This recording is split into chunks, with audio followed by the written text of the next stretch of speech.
Hello दोस्तों, आज की इस वीडियो में हम करने वाले हैं वर्ड एनालॉजी के कुछ इंपॉर्टेंट क्वेश्चन जो कि प्रीवियस ईयर में पूछे गए। भाई इस चैप्टर को हल्के मत लेना, क्योंकि प्रीवियस ईयर में इस बार तो बहुत सारे क्वेश्चन पूछे गए। बहुत सारे का मतलब हर शिफ्ट में लगभग एक सवाल तो वर्ड एनालॉजी से आया है।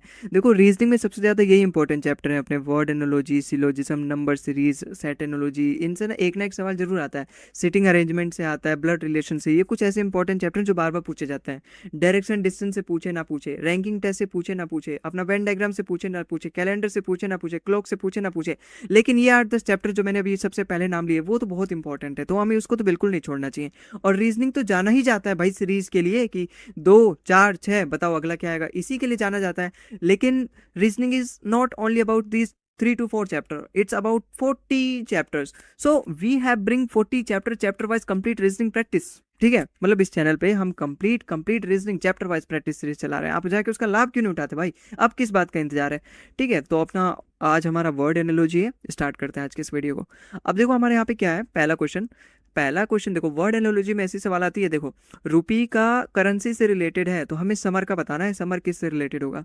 अब आप ही बताओ, एक्चुअली में रुपी होता क्या है? रुपी करेंसी होता है, वही दे रखा है यहाँ पे। तो समर क्या होता है? क्या समर हीट होता है? देखो, समर हीट तो होता है, लेकिन जिस प्रकार से रुपी करेंसी है ना, तो समर क्या होता है? समर हीट नहीं होता, सीजन होता है भाई। ह्यूमिडिटी भी नहीं होगा, टेम्परेचर भी नहीं होगा, सीजन होता है। समर क्या होता है? एक सीजन है। ऑप्शन नंबर 20 का बिल्कुल करेक्ट आंसर है। ठीक है, अगला सवाल देखो, इंटरेस्टिंग का रिलेशन दे रखा है प्लीजेंट से। अब प्लीजेंट मतलब क्या होता है? प्लीजेंट मतलब something is very nice, wow very pleasant. तो इंटरेस्टिंग मतलब भी मतलब नाइस, जो चीज नाइस होगी उसी में तो आप इंटरेस्ट लोगे, लेते ही हो। तो इंटरेस्ट मतलब इंटरेस्टिंग, और प्लीजेंट मतलब भी नाइस। तो इंटरेस्टिंग और प्लीजेंट मतलब दोनों चीज नाइस नाइस है भाई, that's why I am interested.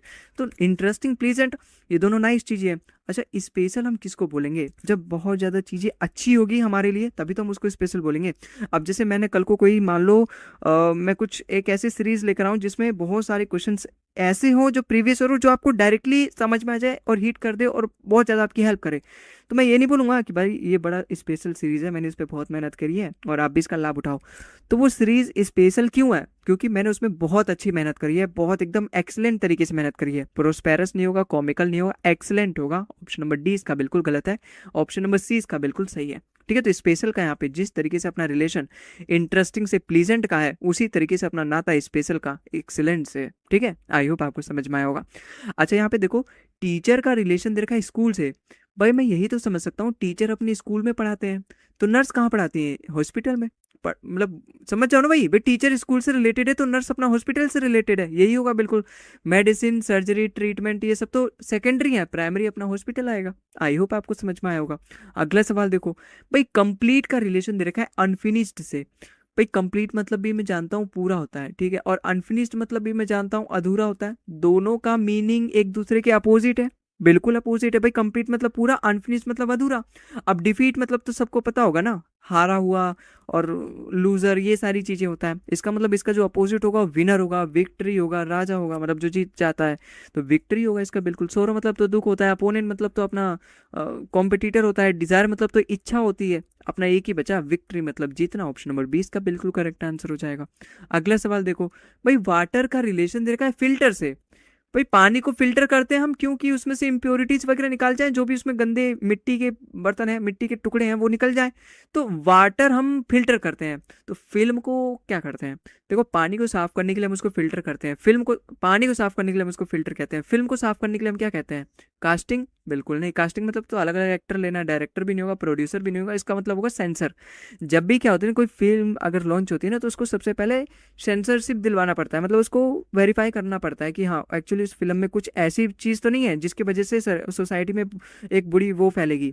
अब यहाँ पे आप उन मूवीज़ पे मत चल जाना, कबीर सिंह, एनिमल, इन सब मूवीज़ पे मत चल जाना कि हाँ कि इनसे तो बहुत ज़्यादा बुराइयाँ फैल रही है सोसाइटी में। एक्चुअली में वो वाली बुराइयाँ नहीं, यहाँ पे वो वाली बुराई है कि हाँ कुछ किसी धर्म के अगेंस्ट तो नहीं बोला, है ना, किसी जाति के अगेंस्ट तो नहीं बोला कि हाँ मतलब उसके वजह से दंगा फसाद होने लगे, राइट्स वगैरह होने लगे।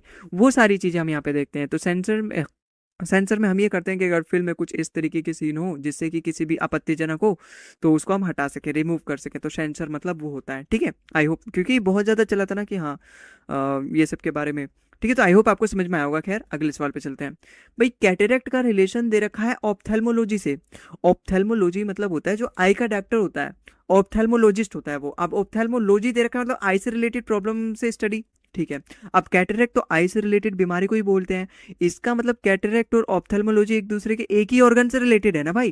तो न्यूरोसिस अपना किससे रिलेटेड होगा, न्यूरोलॉजी से रिलेटेड होगा। भाई कैटरेक्ट मतलब आई से रिलेटेड प्रॉब्लम, जो भी मोतियाबिंद होता है आंखों में वो कैटरेक्ट बोलते हैं उसे।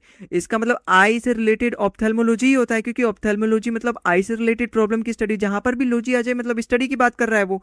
तो न्यूरोसिस मतलब न्यूरोलॉजी हो जाएगा, सोशियोलॉजी नहीं, साइकोलॉजी नहीं, अपना बायोलॉजी नहीं। ऑप्शन नंबर ए इसका बिल्कुल करेक्ट आंसर हो जाएगा। ठीक है, खैर आया होगा आपको समझ में। अगला सवाल देखो, भाई लिटरेचर और पोइट्री में रिलेशन क्या है। Literature is all about poetry, मतलब लिटरेचर में पोइट्री तो होती है, बहुत सारी पोइट्री होती है। तो पेंटिंग्स में क्या होती है, पेंटिंग किस चीज के बारे में होता है, एक्चुअली कलर के बारे में नहीं भाई, पोर्ट्रेट के बारे में होता है। भाई जिस प्रकार बहुत सारी पोइट्री लिटरेचर के अंदर होती है, उस तरीके से पोर्ट्रेट अपना पेंटिंग के अंदर होता है। पेंटिंग में हम क्या करते हैं, किसी भी चीज का पोर्ट्रेट बनाते हैं, किसी भी चीज का ड्राइंग बनाते हैं। तो लिटरेचर में हम क्या करते हैं, पोइट्री वगैरह लिखते हैं। अपना ऑप्शन नंबर 20 का बिल्कुल करेक्ट आंसर है। अगला सवाल देखो, भाई प्ले का रिलेशन दे रखा है एक्टर से। एक्टर अपना प्ले करता है, कॉन्सर्ट कौन करता है, कॉन्सर्ट अपना म्यूजिशियन करता है। आप देखते हो ना बहुत बड़े बड़े जो म्यूजिशियन हैं बहुत बड़े बड़े कॉन्सर्ट करते हैं। तो और एक्टर क्या करते हैं, एक्टर करते हैं प्ले करते हैं, किसी भी चीज़ का रोल प्ले करते हैं। ठीक है, तो कॉन्सर्ट कौन करता है, म्यूजिशियन करता है। ये तो खैर इजी था। अच्छा क्रिकेट में 11 प्लेयर होते हैं, मुझे लगता है केवल आप इतना ही जानते हो। वॉलीबॉल में कितने प्लेयर होते हैं ये नहीं जानते। तो इसका 9, 7 और 8 नहीं होता भाई, 6 होगा। जिस तरीके से क्रिकेट में 11 प्लेयर होते हैं ना, उसी तरीके से वॉलीबॉल में 6 प्लेयर होते हैं। ठीक है, और भारत जैसे देश में तो कईयों के खुद के प्लेयर हैं, खुद के टीम बना रखी है घरों में। तो वॉलीबॉल का मतलब 6 प्लेयर होते हैं। आई होप आपको समझ में आया होगा। ऑप्शन नंबर सी इसका बिल्कुल करेक्ट होगा कि वॉलीबॉल में कितने प्लेयर होते हैं, 6 प्लेयर होते हैं एक टीम में। अगला सवाल देखो, डेसिबल का रिलेशन दे रखा है साउंड।